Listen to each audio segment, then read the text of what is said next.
Hi all, this game is Aronian versus Anand, played in the Mexico City World Championship. Aronian playing white played d4, his usual positional favourite first move. Anand played very solidly now. These few moves now transpose into a Slav defence. So the Slav defence that is characterised by black playing c6 to cement the centre pawn on d5. Now Aronian played bishop g5, which is quite a provocative move, especially the way it was played.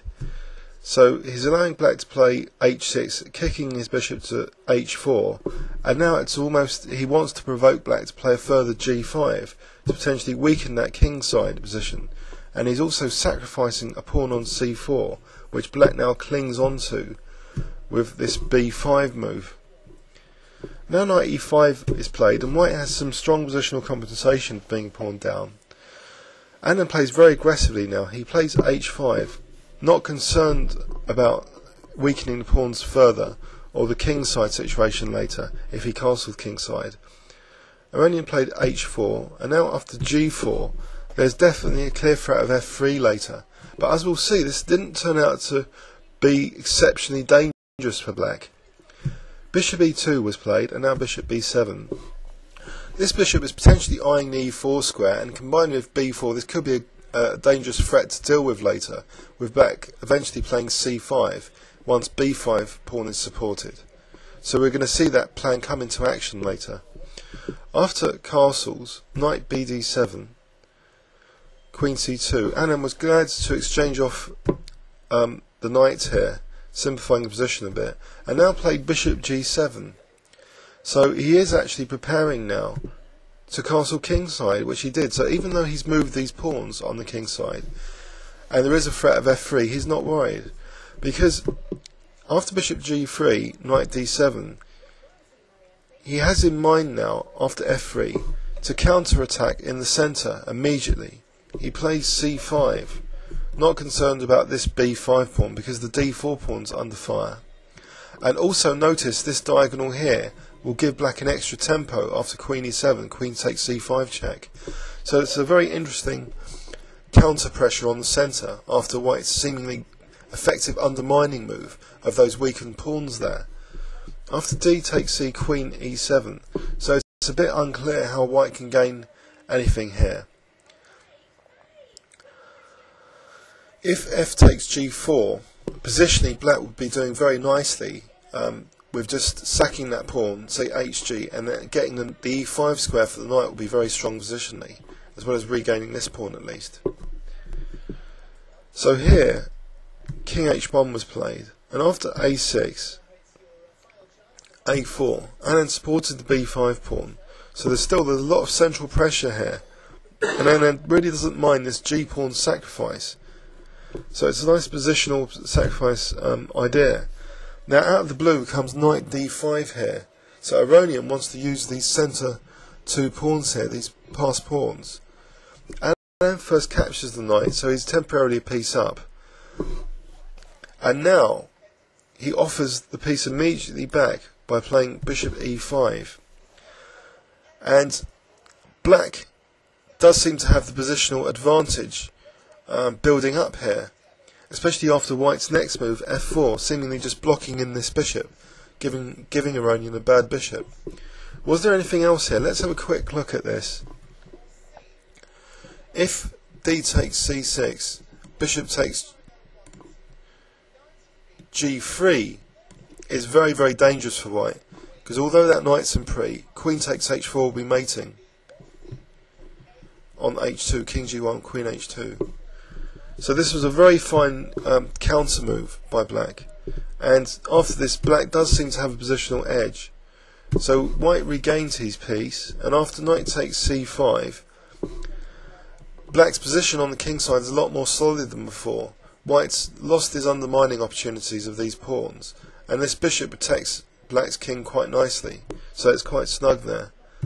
After rook d5, knight e4, and black's positional pressure increases. A lovely knight's outpost square, which can't be easily attacked either from this square or this square because of these two pawns. So it's as though Aronian's being positionally outplayed here. After bishop e1, queen e6, Anand is tempting white to just win that h5 pawn, but in the process get the rook trapped.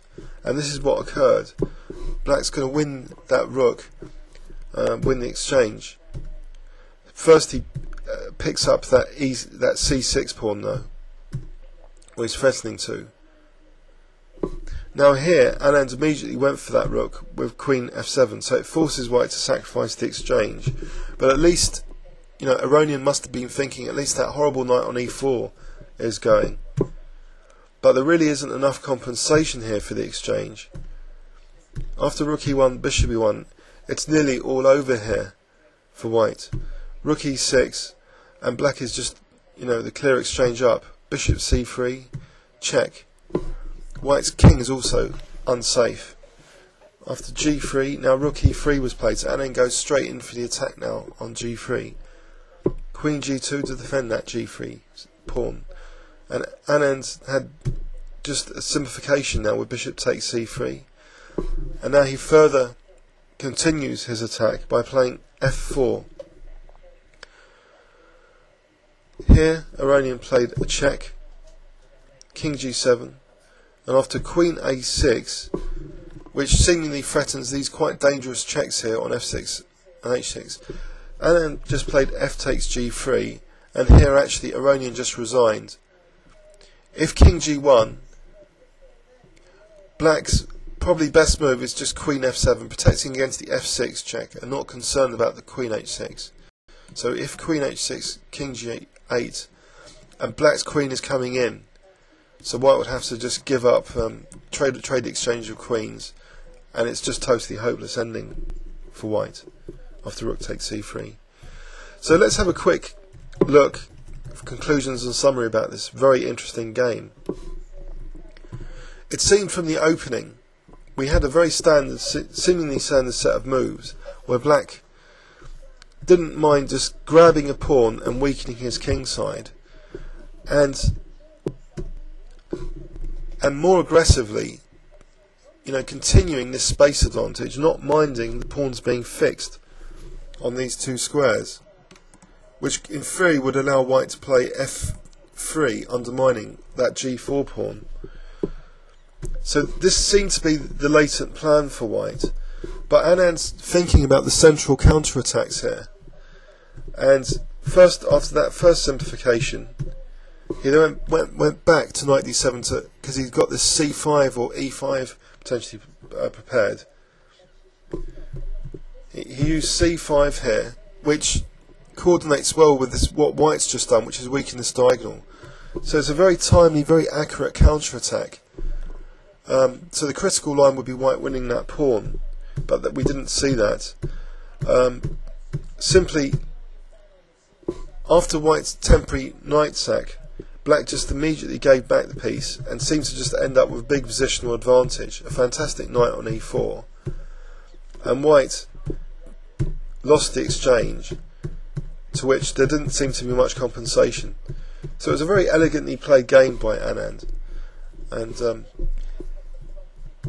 another fine example of why Anand is now the new world champion.